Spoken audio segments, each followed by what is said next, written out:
Karolina.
ochranu našej rodiny, to Andova 65 kg a spodný priemer 47 cm. Tretí zvon bude pripomínať starobylého patronáše obce svätý Matúš. Bude dnes nápis Matúš, 200 rokov ochraňuješ našich predkov, aj v budúcnosti pros za nás. To H2, 45 kg, 42 cm, spodný priemer. A napokon svätý Jozef je patron dobrej smrti. Smrť bude oznamovať zvon Jozef, nesie nápis s dôverou voláme k tebe, svätý Jozef, aby si nás ochraňoval. To D3 má 30 kg a 36 cm spodný priemer.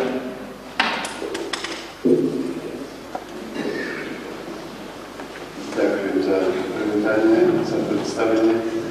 Bratia a sestry, a ja sa teším, že znova môžem tu s vami spolu sláviť eucharistickú obetu z tejto príležitosti. Ako vidím, zmáhate sa a tento nový kostol stále ešte doplňate tým, čo patrí ku kostolu. A zvodní sú naozaj veľmi vzácná vec, vzácný doplnok, pretože oni ďaleko sa ozývajú, zvolávajú do kostola na bohoslúžby a pojemne aj funkciu hlasu. To si vysvetlíme pri homilii. Slávme túto svätú omšu s vďakou za všetky Božie dobrodenia, s vďakou za to, že môžeme byť tu, že môžeme sláviť eucharistickú obetu, v ktorej sa sprítomňuje Kristova obeta. Čiže tu a teraz sa deje naše vykúpenie, aby tá milosť z kríža dostala sa do duše každého z nás. Preto sa treba otvoriť, svätú omšu treba sláviť s čistým srdcom. A tak sa úprimne pozrime do svojho svedomia, oľutujme si a vyznajme svoje hriechy.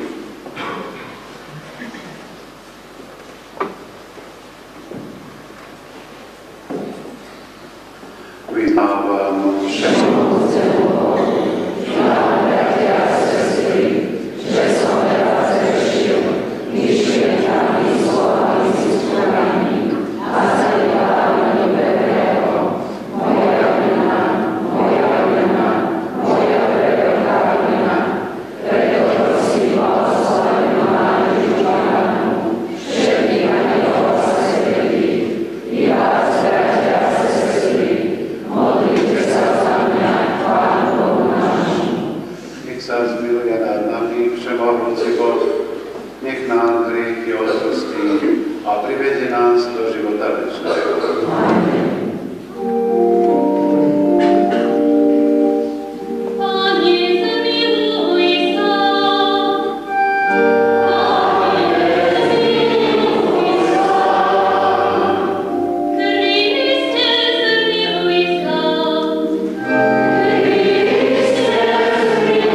Otče náš, Ty v jednotlivých cirkevných spoločenstvách rozsiatých po celom svete zjavuješ jednu svätú všeobecnú a apoštolskú cirkev. Združuj nás okolo nášho duchovného pastiera a prostredníctvom Tvojho slova a Eucharistie zjednocuj nás v Duchu Svetom, aby sme dôstojne predstavovali celú cirkev a boli znamením a nástrojom Kristovej prítomnosti vo svete. O to ťa prosíme skrze nášho Pána Ježiša Krista, Tvojho Syna, ktorý je Boh a s Tebou žije a kráľuje v jednote s Duchom Svätým po všetky veky vekov.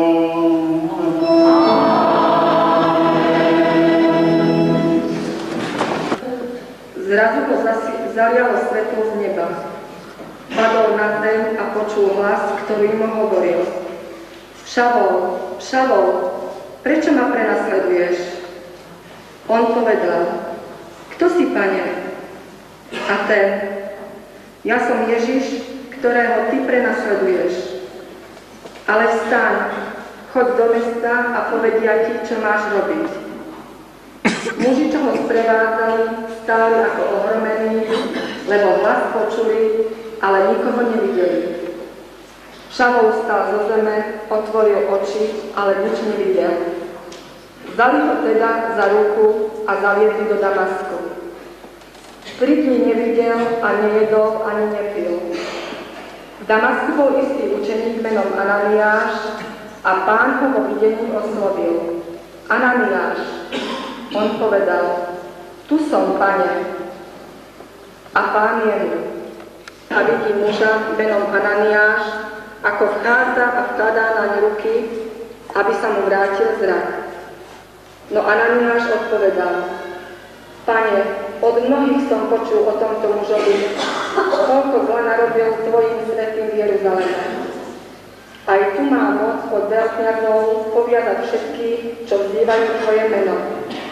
Ale Pán mu povedal: Len choď, lebo jeho som si vyvolil za nádobu, aby zaniesol moje meno pohanom aj kráľom i synom Izraela.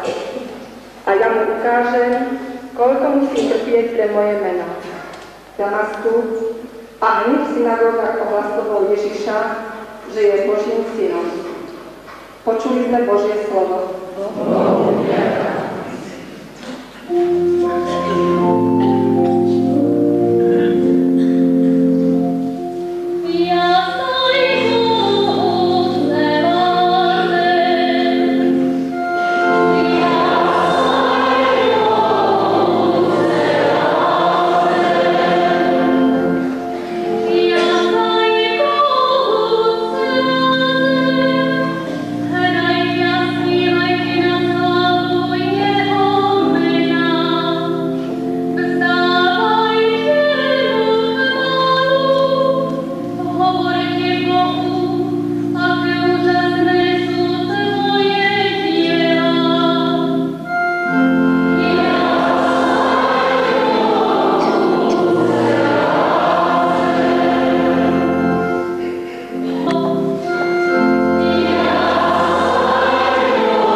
Čítanie z prvého listu svätého apoštola Pavla Korinťanom.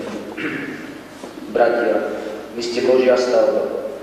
Podľa Božej milosti, ktorú som dostal, položil som ako múdry staviteľ základ a iní na ňom stavia. Ale každý iný si dáva pozor, ako sa na ňom stavia. Lebo nik nemôže položiť iný základ okrem toho, čo je už položený, a je ním Ježiš Kristus.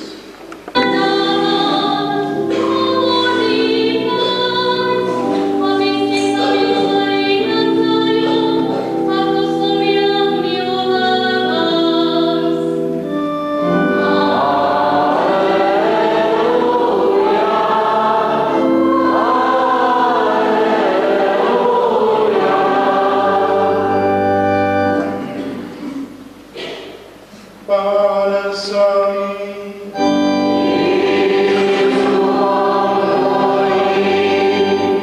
Čítanie zo svätého Evanjelia podľa Jána.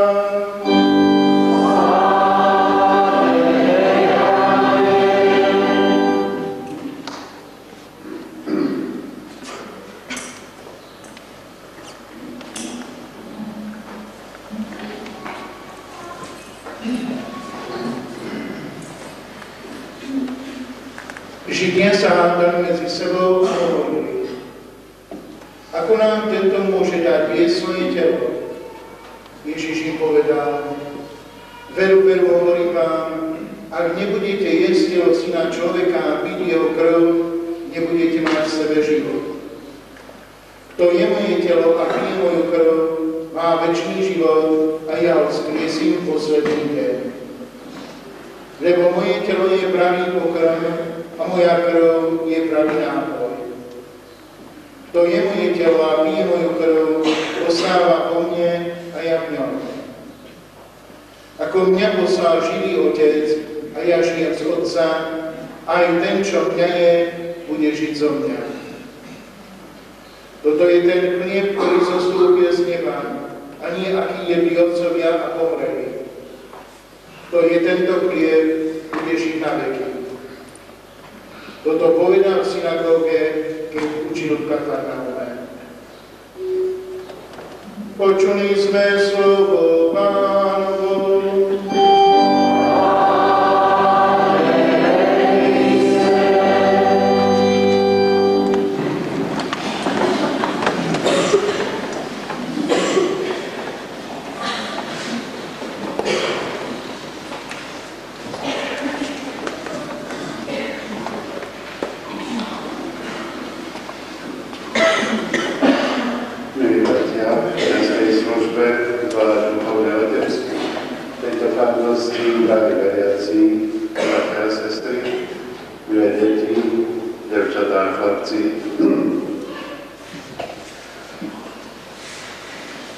Keď niekto rozpráva po slovensky, tak príjmu jeho zvesť iba tí, ktorí rozumejú slovensky, ostatní počujú iba zvuk. Keď zase niekto hovorí nemecky, tak mu rozumejú teda jeho zvesti, čo chce povedať, iba tí, ktorí vedia nemecky, ostatní počujú iba zvuk. Aj v prvom čítaní sme počuli, ako sprievodcovia svätého Pavla, alebo ešte len Šavla, počuli zvuk, ale nerozumeli, nepočuli, čo porozumel Šavol. A tak aj zvony majú svoj zvuk, svoj hlas, hoci nie je artikulovaný ako človek, ale predsa je to hlas, ktorému my veriaci rozumieme.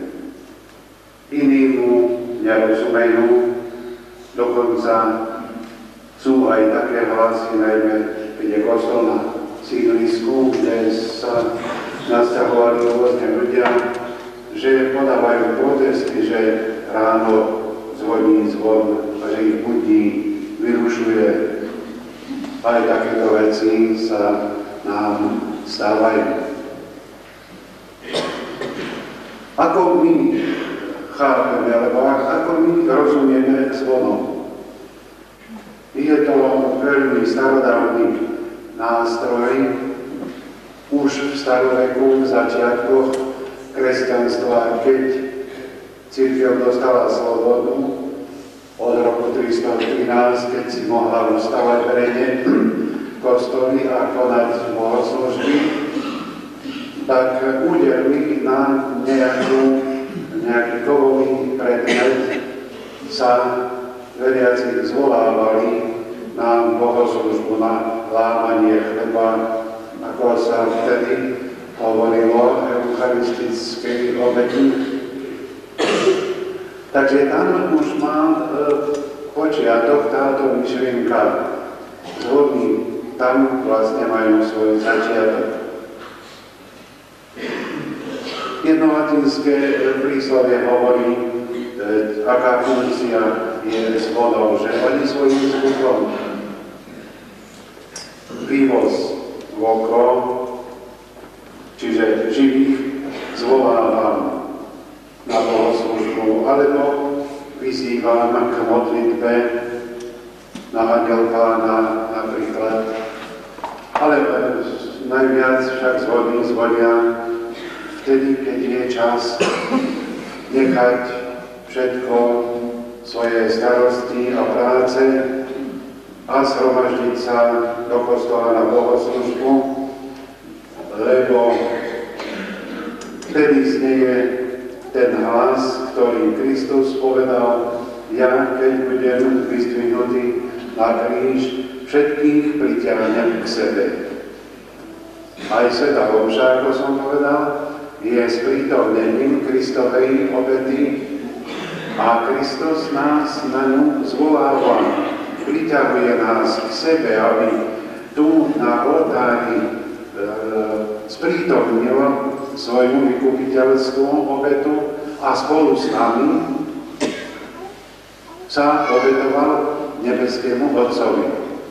Takže na vo svätej omši aj my máme obetovať seba, svoje srdcia, a to znamená všetky svoje radosti, starosti, obety, práce, všetko, čo dobre robíme, dostáva cez svätú omšu výkupný charakter. Čiže stáva sa to obetou, lebo svätá omša je jedinou novozákonnou obetou a len v nej obetný charakter dostávajú aj naše osobné obety, seba zavrenia, trpezlivosť v chorobe, v ťažkostiach a všetko, čo dobre robíme.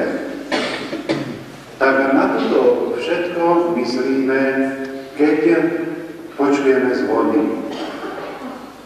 Že nás Kristus k sebe volá, preto ideme s radosťou, nebudeme ľutovať ten čas, lebo iste mohli sme všeličo iné robiť.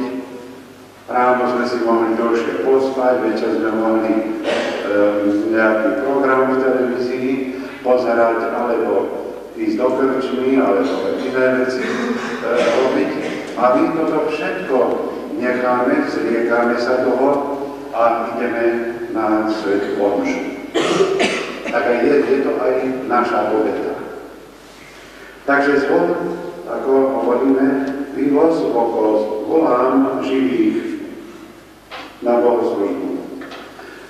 Mortuos lango, čiže oplakávam mŕtvych.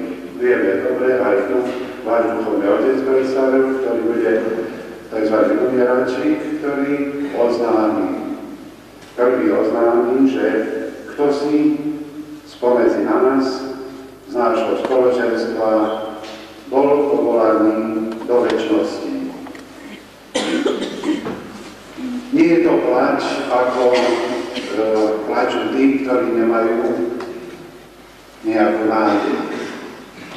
Svätý Pavol nám hovorí, aby ste sa nezabúcovali ako tí, čo nemajú nejakú nádej. Nevieme pochopiť stav človeka, ktorý nie je veriacim a musí opustiť tento svet. To, do čoho vkladal svoju jedinú nádej. V čo jedine veril.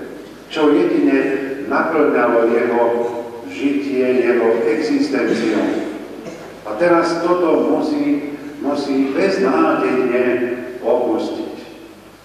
Milí bratia a sestry, veľmi mnohí v tejto chvíli, keď si toto uvedomia, hoci aj v tom poslednom momente, ešte sa obratia k nádeji s veľkým N, k Bohu. Lebo je to zúfale, naozaj zúfale. Človek predsa nie je bytosť, ktorá by si neuvedomovala, čo robí seba samého. A tak každý, kto sa vážne zamyslí nad svojou existenciou, nevyhnutne musí sa vrhnúť do Božieho náručia. A tak my neplačeme, keď nám niekto zomrie, ako tí, čo nemajú nejakú nádej, hoci prirodzenosť veci nám vytláča slzy do očí, lebo predsa len lúčime sa s človekom, či je to otec, či matka, alebo dcera, alebo brat, sestra, známy, priateľ, ktokoľvek spomedzi nás už hodnú viac na zemi neuvidíme.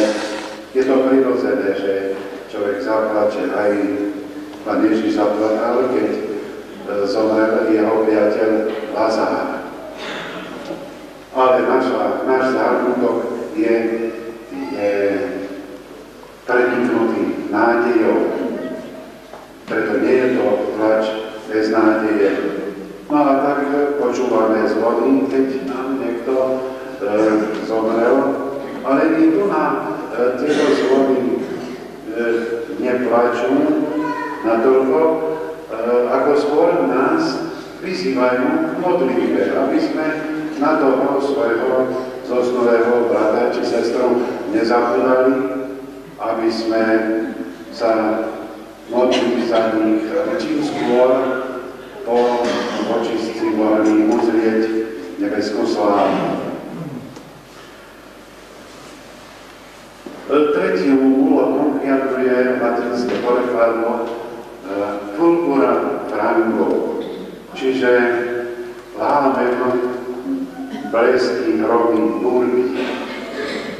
Toto sa dá rôzne vysvetliť aj čisto fyzickým prejavom, lebo keď je väža vysoká, vieme, že búrkové mračná sú nízko, a keď tie zvony sú na vežiach mohutné, tak vydávajú zvuk, a ten zvuk to je vlastne chvenie sa vzduchu, tak môže to mať aj účinok na to, aby sa tie búrkové mračná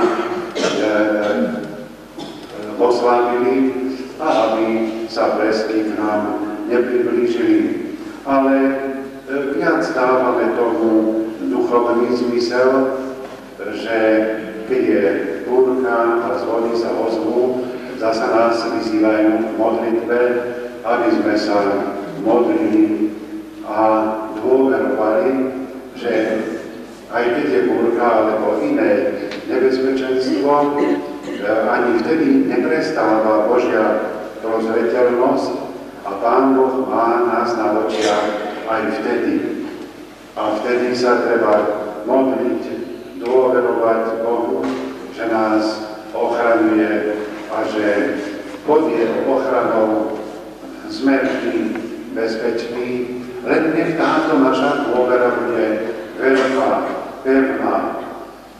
Nech táto dôvera bude tak, že vkladáme svoj život aj všetko, čo sa deje do Božích rúk a vieme, že aj keď Pán Boh niekedy dopustí nejaké zlo fyzické, predsa z neho potom príde aj väčšie dobro, ktoré niekedy zbadáme až oveľa neskôr.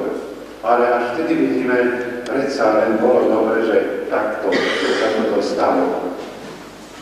A tak, milí bratia a sestry, aj táto príležitosť o sviatsky zvonov vo vašej farnosti nech bude takým povzbudením a rozpamätajte sa vždy na tieto myšlienky, keď budete počuť hlas týchto zvonov.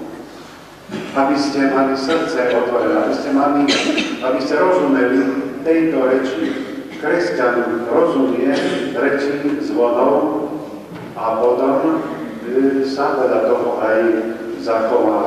Kto nerozumie, nemôže ani splniť to, k čomu sa mu zvon ozýva. Ale prosme aj za tých, aby sa im otvorila myseľ, aby aj počuli, aj rozumeli. Amen.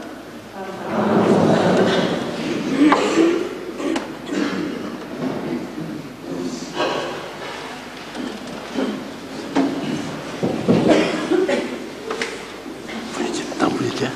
Tam, ja musím, nestačí to, hej.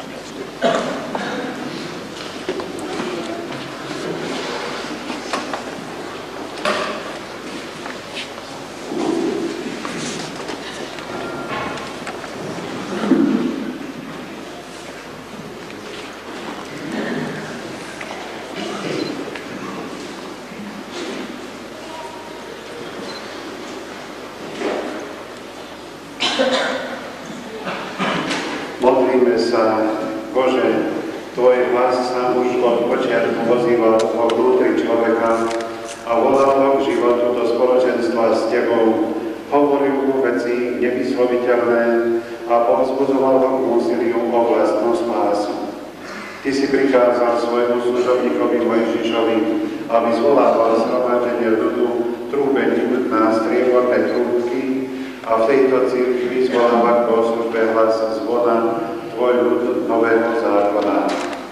Zošli na nás všetkých svoje požehnanie a daj nech hlas týchto zvonov dotkne sa ľudských srdc a rozozvučí ich, nech majú účasť na radostiach i žalostiach svojich bratov a sestier a ponáhľajú sa do chrámu, aby sa tam stretli s Tebou, načúvali k Tvojmu slovu a predkladali Ti svoje prosby. O to ťa prosíme skrze Krista, nášho Pána. Amen.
Bratia a sestry, Boh je stále s nami. Je prítomný v tejto chvíli v našom spoločenstve a počuje hlasy našich prozieb, ktorými sa k nemu s dôverou obraciame. Ty nás stále voláš, daj, nech všetci ľudia počúvajú tvoj hlas a idú spoločne za tebou.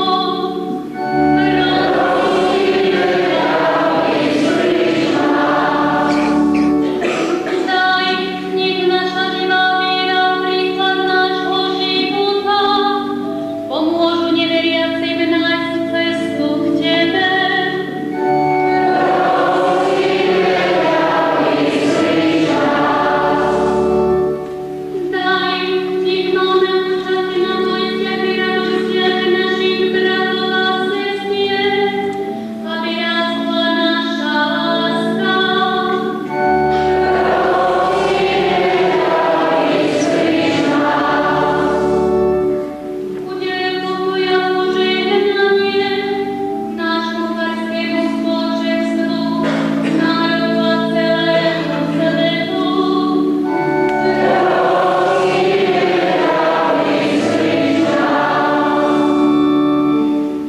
Vypočuj, Bože, naše prosby a nech hahol novoposvetených zvonov stále nás dvíha k Tebe skrze Krista, nášho Pána.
Aby prostredníctvom cirkvi ovocie jeho spasiteľného diela bolo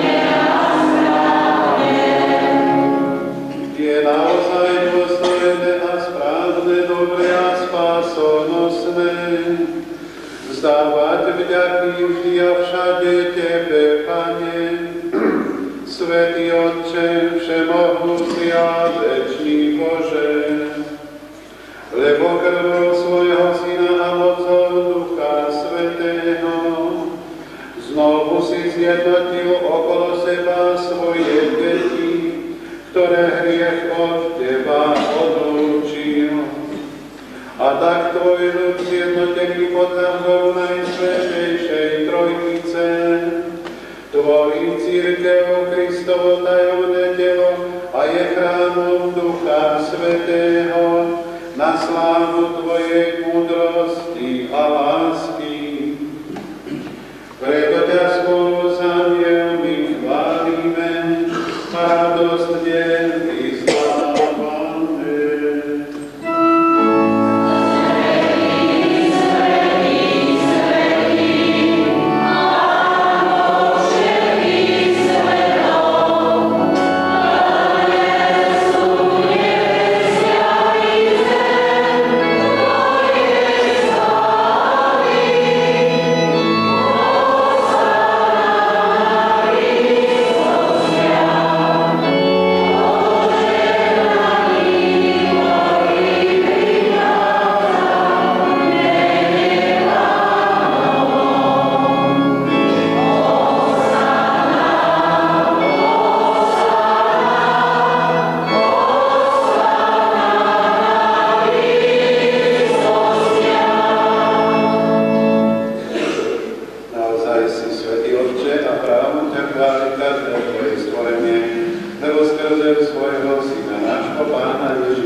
Podobne po večeri zaokali vzdávať vďaky dobrorečiu a dávalo svojim učeníkom hovoriac: vezmite a pite z neho všetci, toto je kalich mojej krvi, ktorá sa vylieva za vás i za všetkých na odpustenie hriechov.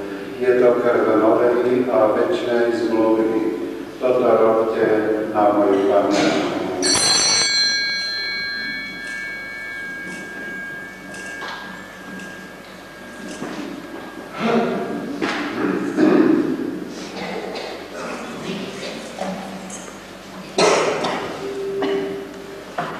Hľadajomstvo viery.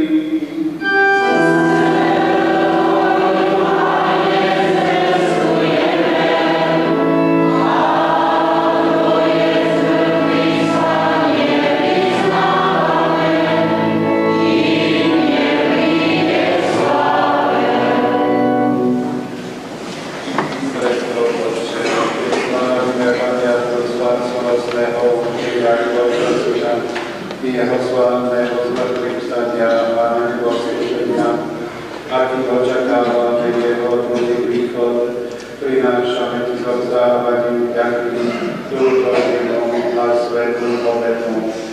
Sliadmi prosíme na dar svojej cirkvi a so zdaňom obetovaného baránka, ktorý ktorý podľa Tvojej vôle zmieril nás s Tebou a všetkých, ktorí sa živíme telom a krvou Tvojho Syna na Duchom Svätým, aby sme boli v Kristovi jedno telo a jeden duch. Nech Duch Svätý urobí z nás ustavičnú vetu pre Teba, aby sme dostali dedictvo svojimi vyvolenými, najmä s preblahoslavenou Pannou Máriou Božou Matkou, svojimi svätými apoštolmi a slávnymi mučeníkmi, so svätým Matúšom, so všetkými svätými, ktorí nám, ako úfame, ustavične pomáhajú svojim urodovaním u Teba. Prosíme ťa, Bože, nech táto obeta nášho zmierenia prinesie celému svetu pokoj a spásu. Vo viere a láske upevňuj svoju cirkev, ktorú na zemi, tvojho služobníka nášho pápeža Jana Pavla, nášho biskupa Františka, jeho pomocného biskupa Andreja, celý zbor biskupov, všetkých kňazov a diakonov, ich všetok vyšúpený ľud. Milostilo vypočuj prosby tejto rodiny, ktorú si zhromaždil okolo seba. A láskou privedú sebe do dobroty, Otče, všetky svoje roztratené deti. Dobrotivo príjmi do svojho kráľovstva našich zosnulých bratov a sestry i všetkých, ktorí v tvojej milosti odišli z tohto sveta. Pevne dúfame, že aj my sa tam s nimi budeme na veky radovať z tvojej slávy. Kristovi našom Pánovi, skrze ktorého ešte zožávaš svetú všetko dobré.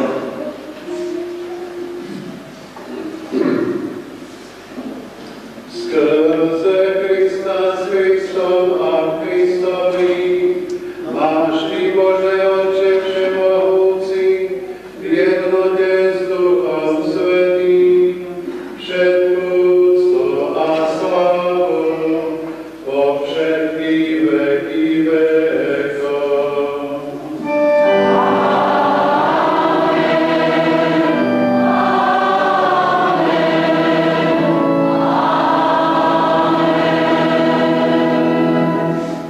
Voláme sa modlíme, mladí aj svet, preto sa modlíme s veľkou dôverou.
Pokoj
Boží, ktorý sníma rieky sveta. Blasení tí, čo sú pozvaní na hostinu baránkovú.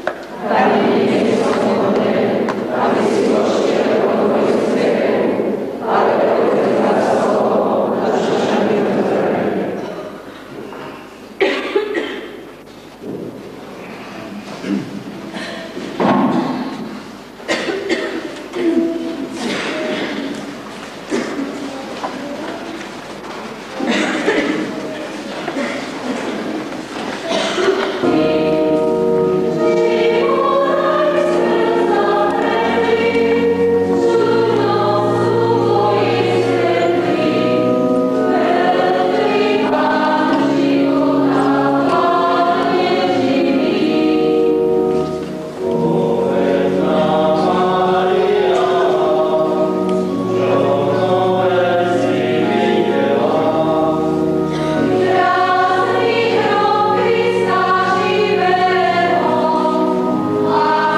jednom spoločenstve stále prekvítala neporušená viera a svetosť života, láska a pravá nábožnosť skrze Krista nášho Pána.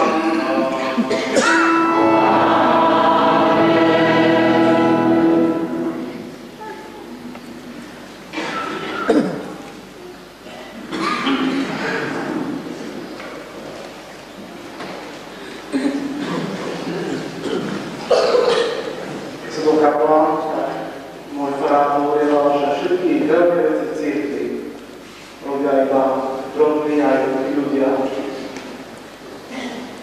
Táto veľká vec, ktorá sa povedala v našej farnosti, je taká drobných ľuďom. A to sa chcem dnes pre všetkých uďakovať všetkým vám, aj veriacich, ktorí ste prispeli na nové zóny. Chcem sa poďakovať spoločenstvu urbárnikov, ktorí nám prispeli na zóny. Chcem sa poďakovať spoločenstvu jednotlivých hospodáriacich rolníkov, ktorí zakončili svoju činnosť takým krásnym gestom, čo sa zvýšilo z ich spoločenstva, že dali na zóny. No a toto chcem poďakovať svojej biskupovi za požehnanie zvonov, za slávenie Eucharistie a pán dekanovi, že si našli čas naše spoločenstvo.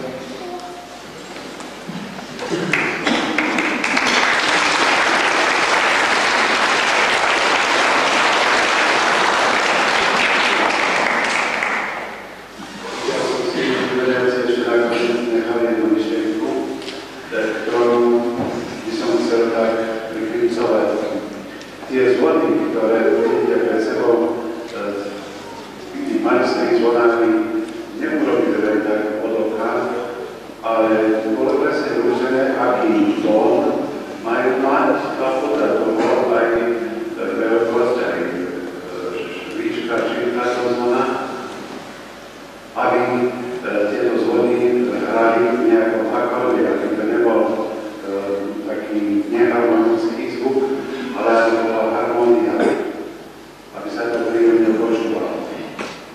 A tak ako vás spojila táto myšlienka, že ste všetci, okrem tých väčších darcov, aj vy všetci ste prispeli, tak aj myšlienka toho, že každý zvon musí vydávať svoj zvuk a spolu to musí byť harmónia, tak aj my, ako spoločenstvo manské, ako cirkev Málon, aby ste vydávali tento zvuk, aby bola harmónia, aby ste teda vydávali svedectvo lásky, že medzi nami veriacimi to hrá, že to hrá, že je to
Proszę.